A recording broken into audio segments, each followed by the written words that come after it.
So you set up a Debian server. Now you're trying to adjust the users. Maybe you want to view the users, add a user, delete a user. In this tutorial, I'll show you how to do all three of these things.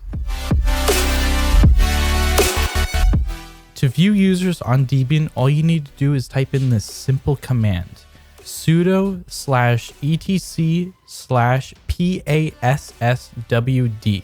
This will give you a list of all the users and a whole bunch of extra information.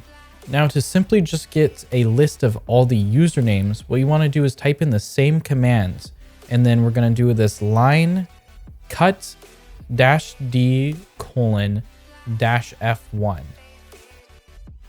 Now, to simply add a user, all you need to do is type in sudo add user and then type in the username you want for that user.